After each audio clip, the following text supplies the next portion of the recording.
Kita lihat nanti bulan Ramadan masih dilarang nggak orang melaksanakan ibadah umroh? Kita lihat nanti.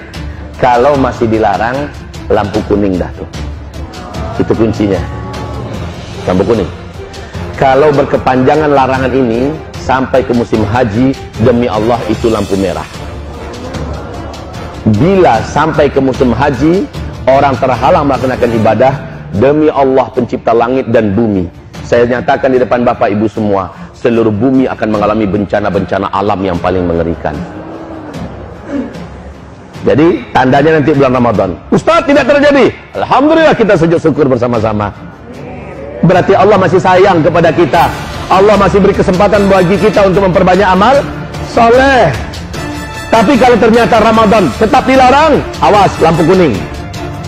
Kalau sampai larangan ini berlaku sampai haji, maka hadis Nabi jadi terwujud. Akan ada tahun di mana umatku terhalang melaksanakan ibadah haji dan umrah. Jika demikian, inilah zamannya kita akan menyaksikan bencana-bencana alam yang paling mengerikan serentak di seluruh dunia. Tahu nak Bapak Ibu, penstabil bumi ini adalah tanah haram. Poros bumi ini ke Sidratul Muntaha adalah Ka'bah. Penyeimbang bumi ini adalah orang-orang tawaf di sekitar Masjidil Haram.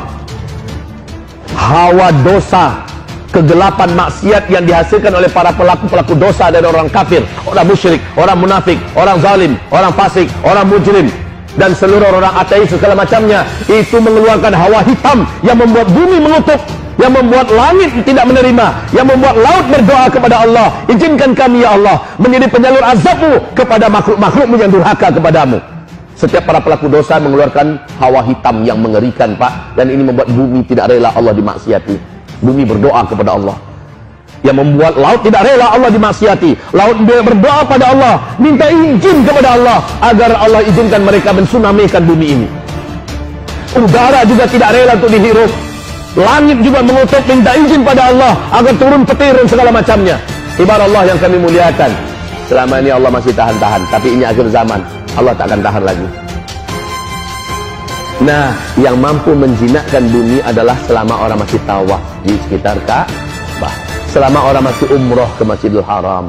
Pahala di sana dikali lipatkan oleh Allah 100.000 kali lipat, supaya mampu mengimbangi hitamnya hawa dosa yang diciptakan oleh manusia-manusia yang jahat. Ketika hawa murni yang begitu putih dan bersih keluar dari amal soleh orang-orang yang beramal di tanah haram, maka itulah yang menstabilkan bumi ini, Pak. Ini penyeimbangnya. Tapi sekarang orang sudah dilarang untuk melaksanakan ibadah ke tanah suci gara-gara virus corona. Hamba-hamba Allah yang kami muliakan, maka bencana apa yang akan dialami oleh kita?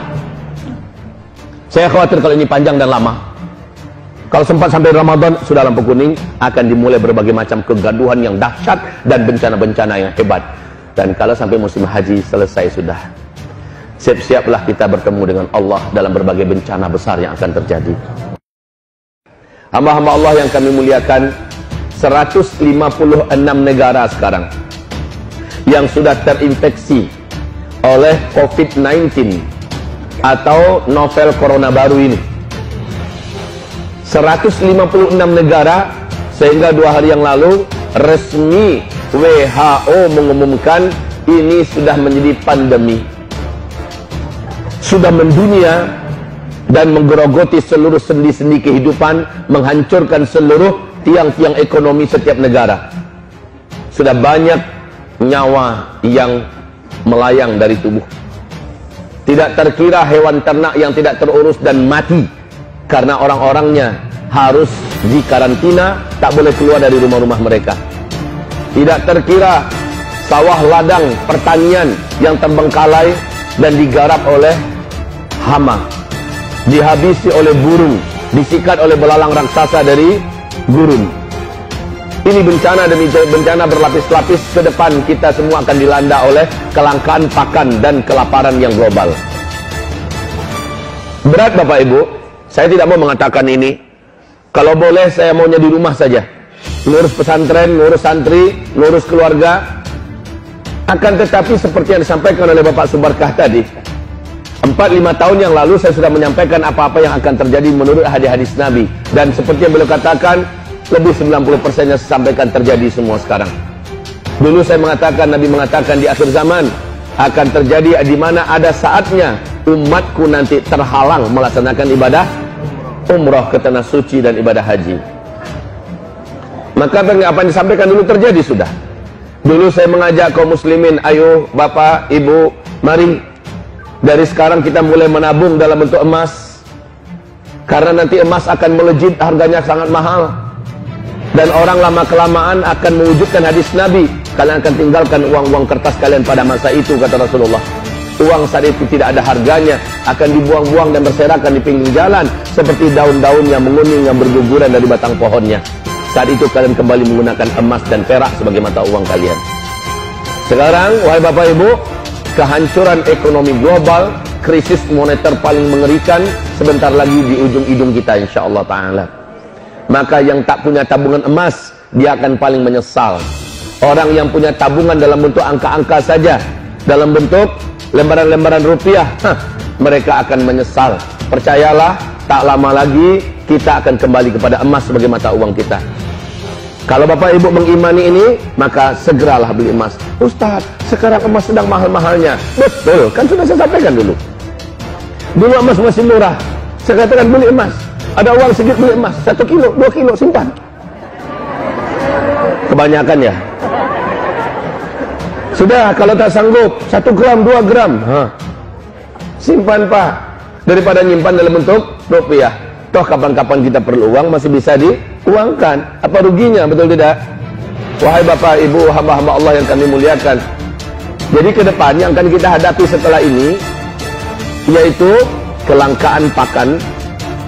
Karena bertahun bapak ibu, belalang raksasa yang bisa menggigit manusia yang masuk ke Cina sekarang.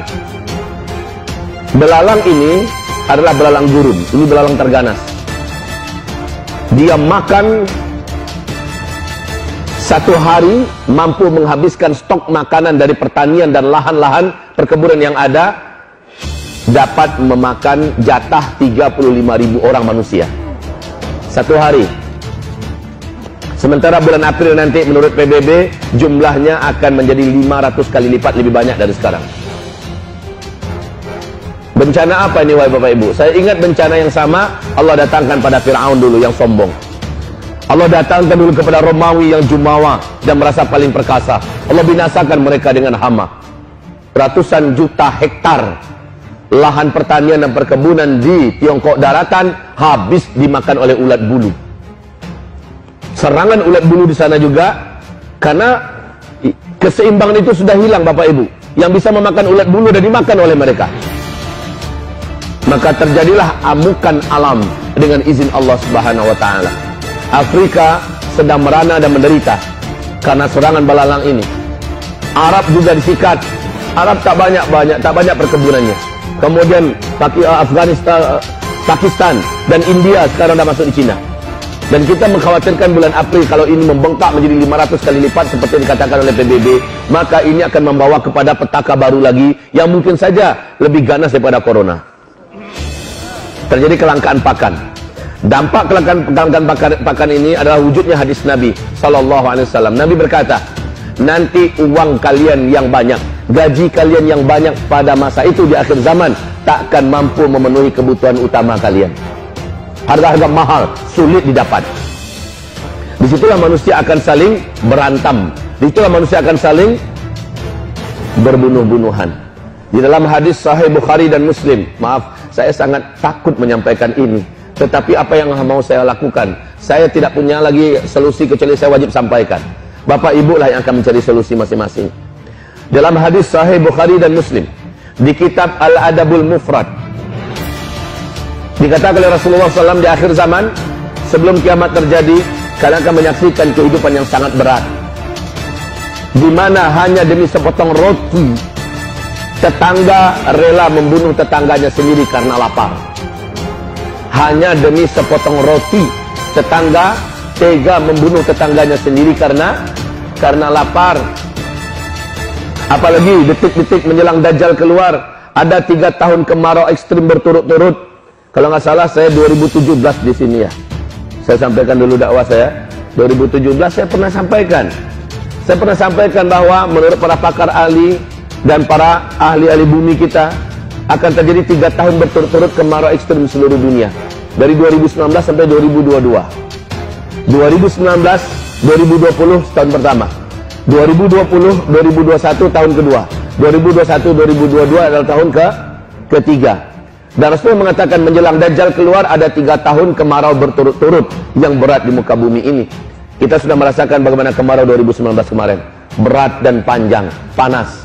Maka yakin percayalah Bapak Ibu, tahun ini akan lebih berat daripada tahun sebelumnya.